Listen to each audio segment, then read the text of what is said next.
Good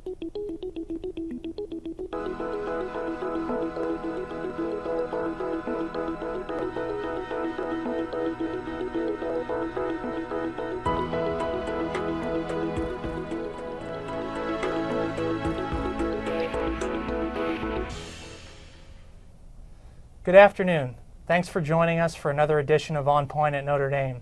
I'm Kevin Brennan with the Notre Dame Alumni Association. This year, the Notre Dame family is celebrating the 175th anniversary of the founding of our beloved university. And Notre Dame is celebrating this milestone in a number of ways. And one of the most exciting ones is the topic that we're here to talk about today, the Notre Dame Trail. And we're lucky to have with us today to tell you more about the trail and answer all of your questions, the Vice President for University Relations at Notre Dame and a member of the class of 1984, Lou Nanni. Lou, thanks so much for being with us. No, Kevin, thanks for having me. You've become now like the Charlie Rose of Notre Dame, so I'm really honored to be here and a little intimidated, but excited to talk about this topic. Well, we're excited to have you. For those of you who are watching live, here's how today's program is going to work.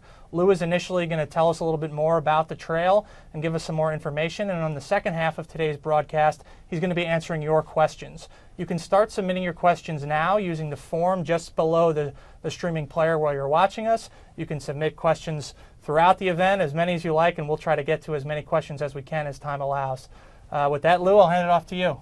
Okay, great. Well, thanks so much. Let me take you, first of all, thanks all of you for joining in on this, and really excited to be with you today. I'm going to take you through first some slides about the Notre Dame Trail, and we'll begin with talking about the concept of being bold. When you think that 175 years ago in 1842, Father Sorin, together with 7 Holy Cross brothers, Brother Francis Xavier, Gatien, Patrick, William, Basil, Peter, and Francis, decided to found a Catholic university. They walked almost 300 miles in November of 1842 through one of the worst snowstorms in the history of Indiana. And they did it following the old buffalo trails and the Native American trails, and they arrived in 11 days. Father Sorin and a group of 4, a little bit ahead of the others who were with the oxen and what they were carrying behind. But it was really an incredible journey, and with $300 in their pocket, they founded the University of Notre Dame. So our origins are bold, and that's what we want to go back and rediscover through retracing the Notre Dame Trail. So the power of a pilgrimage is something that is really an ancient tradition in many ways and a long and storied tradition in the Catholic Church, but it is one that in many ways has been forgotten or lost among many Catholics, Christians, and people of goodwill today.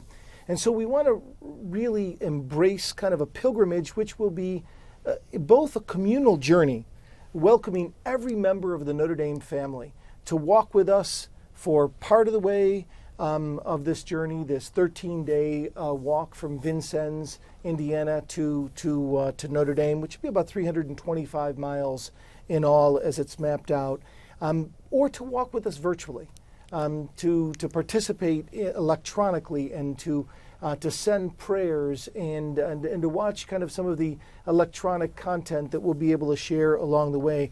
But it's not just a communal journey, Kevin, it's also a very personal journey. And so anybody who is looking to take some time and space out of their very busy schedules to pause and to reflect on what is meaningful in their lives, to reflect on their God, on their faith, on their spirituality, and to walk with us along the way and to remember what they long for. God knows in the hectic busyness with our iPhones and everything else, there seem to be no spaces, no silences. And we want to embrace the pilgrimage for each and every individual, whatever their particular motive might be. We know some are going to come at this and look at it as more of an athletic challenge. Some are going to come in it and say, I just want to walk with some friends. Some are going to come with real kind of religious and motives in and of themselves. But I promise you, the trail will consume you. and it will bring you to a deeper level, no matter what your initial motive might be. So in retracing the footsteps from Vincennes to South Bend, you can take a look at this map. We have walked every inch, groups of us, of this over the course of this past summer and fall. So we have charted it to be a really scenic tour. In some of the parts of southern Indiana, there'll be one day where you're walking under 3 covered wooden bridges that go back to the very foundations of this state and this nation. And other days you'll be walking through wooded areas where you think you're in Europe, walking the Camino to Santiago de Compostela. But there'll be other days where you'll be walking through wheat fields. It's really varied and it's beautiful, and I think we've mapped a trail that is true to the origins of, as we can be, Father Sorin and our 7 Holy Cross brothers, the founders, but also one that is scenic and engaging to this day. Most importantly here, why are we doing this? And that's what I want to talk about. Harry Truman said years ago that that you, if you know where you've come from and you know where you're going, everything is sure to be okay. Well, this 175th anniversary of the founding of Notre Dame, this is an opportunity for us to retrace the footsteps of our founders. Not just to remember where we've come from, but also to allow that to inform us in terms of where we're going. I think when any person or institution becomes successful, and you look at the amount of construction at Notre Dame, you look at the amount of wealth and the beauty of the campus, the size of the endowment, how exclusive, restrictive, it's difficult it has been to be admitted at the university. I think many of our alumni, in particular, are concerned about whether or not we are going to lose our soul. You know, you look at those perennial temptations of power, prestige, and possessions. They can consume and distract the best of us. So this is in many ways a journey back to our soul, to remember the roots of our mission and where we come from, and to make certain that that informs us and guides us in terms of how we're moving forward. We're really excited about this, and we think that if we're true to the spirit of where we come from and true to the spirit that emanates and animates Notre Dame, that the great things will be born of this that we still, even at this point, cannot imagine. Just a couple more words on the logistics, the what. So in all, it'll be a 13-day journey, and there'll be a core group of roughly 30 or so that will walk from the very beginning to the very end. And then we want to go out with packages to invite any member of the Notre Dame family or any even friend of a member of the Notre Dame family who's interested in a pilgrimage to come and participate with us. And we have the walk itself is from August 13th through the 26th. So it'll coincide with the first week of classes for the next school year, the start of the 2017 academic year. And what we'll do is invite students as well as faculty to participate with us, but certainly all alumni, all parents, and all friends who would like to. The 5-day package will cover roughly 7 miles, and you can see 70 miles, over those 5 days, April 22nd to the 26th. There's a 3-day package that will cover closer to kind of 40 miles or so. The 1-day package, where we think probably most people are going to participate, will be like a 5K. It'll be roughly a 3-mile walk right onto the campus of Notre Dame. We'll stop at Father Sorin's gravesite in the Holy Cross Cemetery, and we'll pay respect to him. We will then go to the grotto and say a prayer, and then we'll have a huge Mass with Father Jenkins that'll be on the quad, the South Quad at Notre Dame, weather permitting.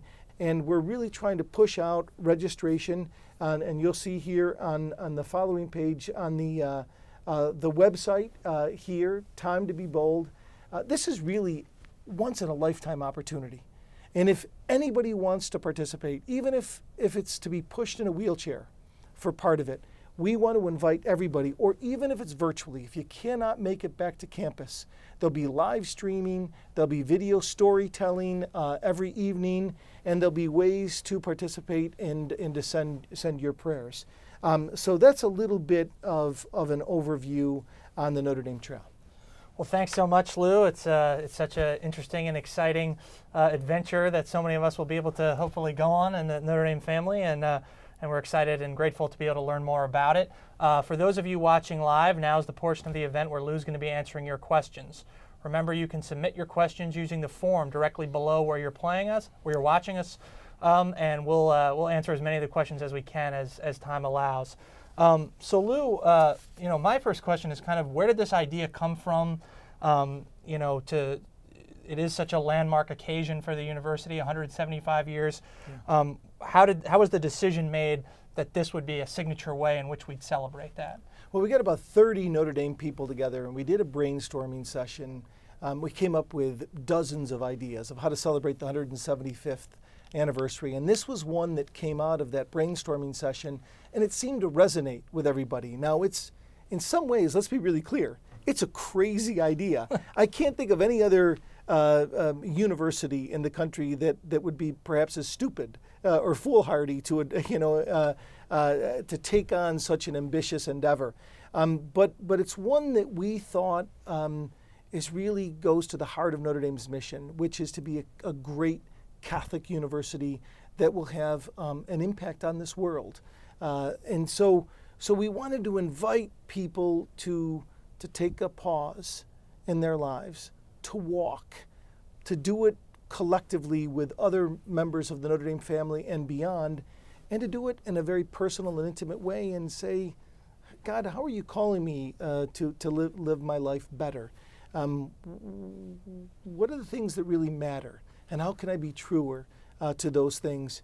And how can we really embrace this gift that has been given to our generation that is Notre Dame, and then give back to future generations a Notre Dame that is better than we even inherited? So all of that kind of came together, and we thought this would be a great way to journey into the soul of Notre Dame.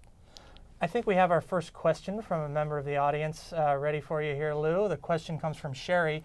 What is the best way for those of us far away from Indiana to enjoy or participate in the Notre Dame Trail? Well, certainly if you can make it back for any one of those segments, the 5-day, the 3-day, the 1-day session, we would love to have you back. In fact, we envision, we hope and pray that maybe on that final day, we have 5,000, 10,000 members that are going to be walking those final 3 miles of the trail, and then celebrating in a huge mass on the quad, and together with our students and faculty and alumni.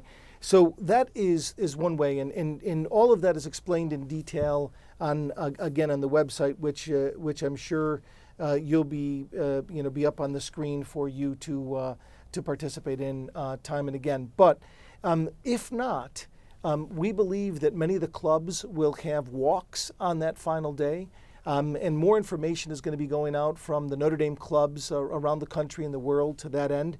But some may just want to get on a treadmill. Some may just want to sit in their home and not able to do that, and just want to pray and watch the video content and kind of virtually participate as a part of the Notre Dame family as well. Great. We have another question coming in here from the audience. And that question is from Matt. How can Notre Dame clubs get involved? Well, you were just touching on that, I think, Lou. Right. Well, thanks, Matt. It's more detailed information is going to be going out, and club leaders are going to be looking at ways that they might come and walk a segment together. They might do it somebody's going to walk a certain day and somebody else might walk another day. They might do a local event to kind of parallel what's happening here throughout the state of Indiana that would be in their own community. So each club will take this and kind of make it their own, and we will, through the Alumni Association Central offices here, give some different guidelines and opportunities and share best practices. But we want you to be creative and think about what might you be able to do to really make this come alive. Sure. Let's talk a little bit about the trail itself. You mentioned, during your your opening thoughts there that, that you see a lot of different terrain when you're walking Right. on the trail. It seems like it must have been such a huge undertaking to actually kind of chart the path. How did the university go about, deciding what the actual route is that will take from Vincennes to campus? Well, it was there was a group of us, some of whom were John Affleck Graves this past June, our executive vice president, Catherine Lane, who is the point person, and you'll see her name on the website, is kind of handling all of the kind of logistics and leading our team in this area, and a number of others among us. And what we did is we went to the famed Camino de Santiago de Compostela in the northeast of Spain, and we walked the last 100 miles of that Camino this summer. We wanted to get a bit of taste of this pilgrimage. There's about 300,000 pilgrims from around the world each year that walk the Camino in Spain, and we learned a lot from that. That we learned about some of the kind of the physical challenges of taking on such a long walk.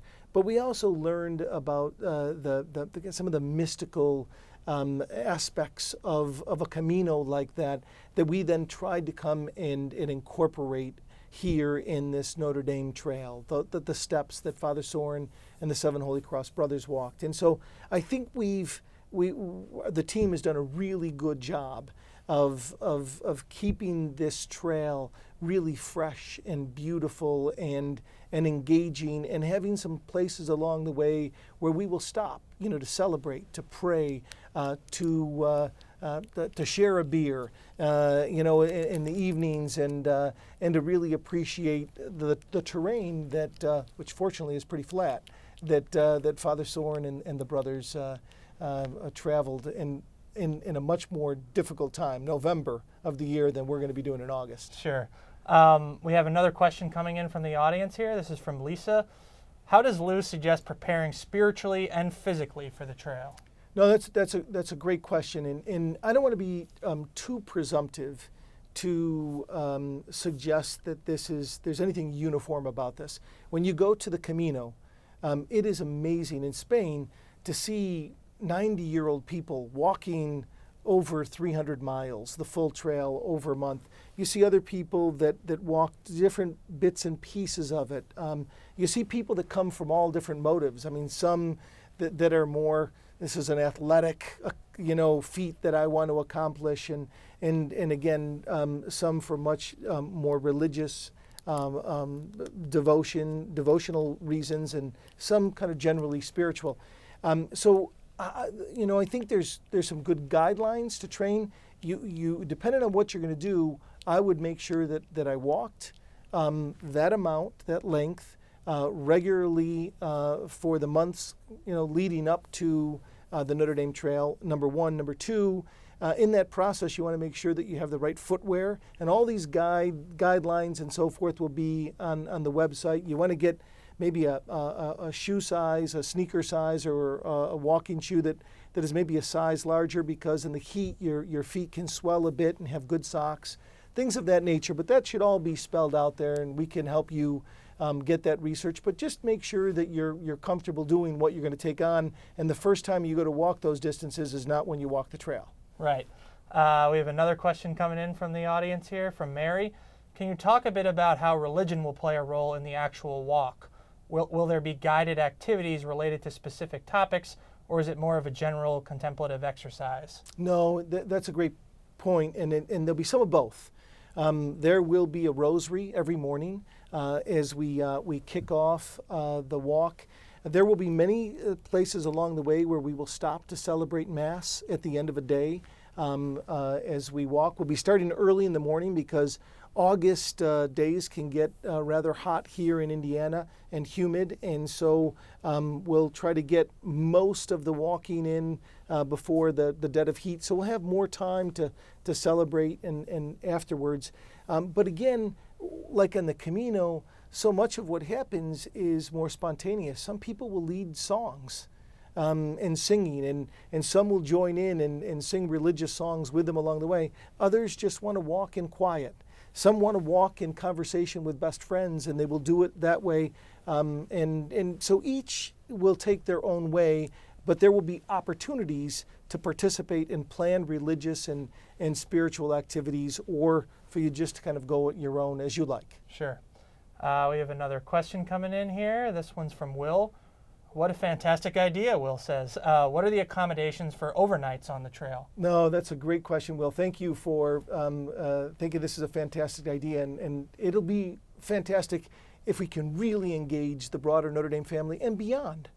This is what we call those BHAGs, the big, hairy, audacious goals, and to pull this off is a logistical challenge in some ways. Well, before we went to the Camino in Spain, we were thinking that we were going to have tents and build kind of a tent city and so forth. When we went on the Camino, we learned that at the end of a very hot day of walking, you want to have a hotel room and you want to have air conditioning to cool your body down, and you probably even want to have a tub where you might want to soak your feet and your legs and your muscles and so forth. So we have lined up hotels that will be within close proximity to each day of the trail, each segment of it. And we'll be directing people, and all of that is on the website. When you register, you can see that. And now if you have other types of accommodation, you want to do it with friends or families, of course, you don't have to conform, but this will be where there'll be transportation from these hotels back and forth to the trail, and it will certainly help to facilitate the experience. That's great. And I imagine, for people, it is a significant distance that you're walking every day, and right. As you said, it could be hot. Along the trail during the day when you are walking, are there going to be water breaks and bathroom setup and yeah. logistical things like that? Very much so. So if you've ever participated in one of these bike fundraising, not that this is a fundraiser by any stretch, they're always, or a marathon or a long walk, a 5K, there are always going to be stations. There'll be people along the way to kind of cheer you on and support you. There will be very nice restrooms that we will have rented that you'll be able to use along the way and so forth. And then we'll be able to tap into some churches and some gymnasiums and stuff like that along the way as well, and school settings and some other universities that will have some events at along the way as well. But there will be, I don't think you go any more than a couple miles at most without there being a place to get some refreshments, nutrition, and drink, and be able to use the facilities.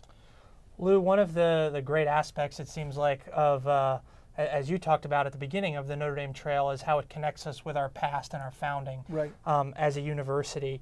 How valuable do you think it is for all of us at the Notre Dame family who maybe aren't that familiar with the story of Father Sorin and the lengths he went to found this university, to either reconnect with that story or learn it for the first time? How much value is there in that for all of us? I mean, I think there's tremendous value in it for us as individuals, Kevin, but also for us collectively as a university. Again, I think that the worst thing that any institution can do is to try to move forward without understanding where it comes from, without having really embracing its roots as a way to give you direction in the future. So that's from the university aspect, but we cannot help but be inspired by Father Sorin and these 7 Holy Cross brothers. I mean, these were French immigrants who were struggling to speak a broken English, that were enduring a great deal of Catholic prejudice in the day, that were coming here to found an institution that wasn't just going to be a Catholic grade school or a Catholic high school or even a Catholic college, but they chartered it initially very boldly as a Catholic university. And they wanted it to not only be one of the great universities in the land, but more importantly, one of the greatest forces for good in all of society. And that's what we're trying to embrace. They overcame tremendous hardship, huge setbacks, incredible adversity. They broke all odds. 80% of the colleges and universities that were founded in this country before the Civil War did not survive. And many of them were lost to illness, insolvency, fire, Notre Dame, we know, almost ended when Father Sorin he founded it at age 28. At age 65, the main building and the other buildings that made up the campus in April of 1879 burned to the ground, and it looked like it was all lost. But even at that late age in his life, his stubbornness and perseverance and vision and faith helped him to kind of lead this community to rebuild itself. And I think from that point, there was never a shadow of a doubt as to the future of Notre Dame. So that story, I think, can inspire us and inform our lives, both individually and collectively. A reminder for those of you watching live, Lou's taking your questions now. You can submit them using the form directly under the player where you're watching us. And we have another question coming in now. This is from Janine. As a parent, how can I include my student in the walk? Will there be a way, registration, transportation, for students to join us on the last day of the walk to campus? Absolutely. So I'm assuming, Janine, that you're a Notre Dame parent, but whether you are a parent of a Notre Dame student, the Notre Dame students will be encouraged to participate, especially that last day. This Mass that we're going to have on campus is going to coincide with the opening year Mass on campus, so all of the students will be invited and encouraged to participate in that. But you know, I have younger children as well. I have college-age kids and younger children. We're going to encourage our very young children to participate in that last day and to walk with us as a family. And it might be somebody that you know who has no relationship whatsoever to Notre Dame, but could really benefit from a pilgrimage. And who can't, in the hectic, busy lives that we lead, to take a step back and to remember why we're here, remember what we long for, to remember what's important and fundamental to our lives, and to take that space and to do that and do it with joyful company and I think a real meaningful mission. Invite and extend. And I want to say that, so you'll see on the website the packages. There's a cost involved for each one of these packages just to cover our basic costs. We're going to subsidize much of this walk, but the hotel nights, the food along the way, making sure that we have people who are able to attend to any kind of healthcare needs or any safety issues along the way. All of that is in these packages, and whether it's the 5-day, 3-day, or 1-day, we're trying to encourage people to register more up front. We know that not a lot of people are thinking about what they're going to be doing specifically in August right now, but if you are to sign up before March 31st, right now there's a 10% discount for any one of those packages for the 5-day, 3-day, or 1-day, and we'd like to get as many people to sign up as soon as possible so we can make sure that our planning can accommodate the numbers. Great. We have another question coming in from a viewer here, from Derek. What are the best ways to keep track of the ND Trail on social media? No, that's a great question, and we're working that out right now in that we will have more social media channels directing folks to the live website. It probably won't be 24 hours a day. It'll probably be each evening. Some of it will be a recap of the walk on that particular day, and some of it will be historical footage that we will have brought that tells the history, and some of it will be what ways is Notre Dame challenged to live out Father Sorin and the Seven Holy Cross Brothers' vision into the future. So what are we trying to do today, and how do we take that to the next level? So it'll be about past, present, and future, and those stories will be told, and we'll direct you how to do that, whether it's live streaming or some of the videos and interviews from the day that you'll be able to participate in. And the prayers to pray with us, those will all be through faith.nd, pray.nd.edu. We'll be guiding folks, and I know we have about 54,000 daily subscribers to that. Hopefully we'll drive a lot more to that as well. Great, so there'll be no shortage of ways that folks can follow along digitally. Lou, is there any limit to the number of people who can participate, who can actually go on these walks? If you talk to the people who are running the logistics of the walk, they will say yes. If you talk to me, no. In these packages, we'll just have to scale up. If we have a lot of people that want to do the 5-day package, which will be certainly more ambitious, not to make any doubt about that you've got to be well prepared to handle that in the heat. And that amount of walking, at least 15 miles a day, each day is not to be considered a small undertaking. The 3-day and then the 1 day, I think most people will be able to do a 5K walk on that final day. And if not, again, we can get wheelchairs and push those who want to participate in that, with other family members.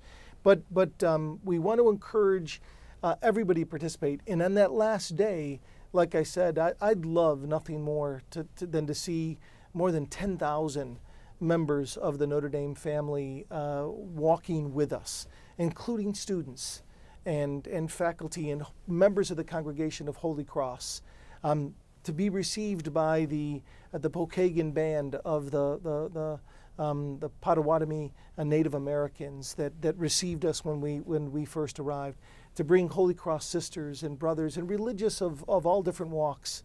Everyone is invited, and so there really is no limit, especially on that final day. Lou, you spoke earlier about how obviously this is a communal event for the Notre Dame family and all those who participate, but it's also a personal one in the sense Right. of a personal pilgrimage. And you kind of said how everyone who goes on is going to have their own personal motivations and Right. reasons for doing so. If you don't mind sharing, you said you went on the Camino earlier. What's your kind of personal motivation when you'll be walking the trail? Yeah, so it's great. It's funny because we went on the Camino with about 6 or 7 of us doing the last 100 miles, largely with the intention of figuring out what we could learn to better inform us for how we prepare and plan for this walk. And you can't walk that long each day without having the Camino consume you and touch you in ways that you can't even imagine. And so one of the things I learned from the Camino is it's not so important what the motive is that brings you to the table, that brings you to the trail. It's what happens in that kind of level of conversion once you're there. So for me is I want to be open to the unexpected. I want to be open to the conversations that I'll have with people who I don't know and have never met along the Notre Dame Trail. I want to be attentive to those spaces when I'm walking alone and it's quiet and I can feel the presence of God, or I feel a strain in a muscle and I'm not sure how I'm going to keep going. I want to be attentive and open to all of those unexpected challenges and gifts and the way that it brings us closer to God, to one another, and to the true spirit of Notre Dame. Well, Lou, that's a compelling reason to me. So I hope so many folks will plan to join, as I hope to do so too, and join in on the trail. Anything else you'd like to, before we close, you'd like to pass along to folks who are maybe on the fence or haven't made up their mind about whether or not to join us on the Notre Dame Trail come August? I really do. I hope and pray that you'll join us. I think that you'll join us, and not just you, but you'll encourage your family members and friends, even beyond the Notre Dame family, to come and walk with us. I think this is going to be something that is going to capture the attention of this nation.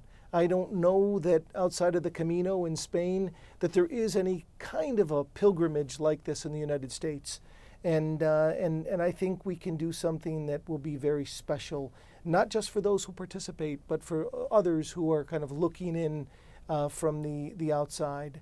I hope you'll join us, and whether you can or cannot, please pray for us. Please pray that this is a success, and we need your prayers, because this is a big undertaking, and it's not. We're in uncharted territory here, and we're going to need the prayers of the Notre Dame family for this to be what we think it can, a journey to the soul of what Notre Dame is all about.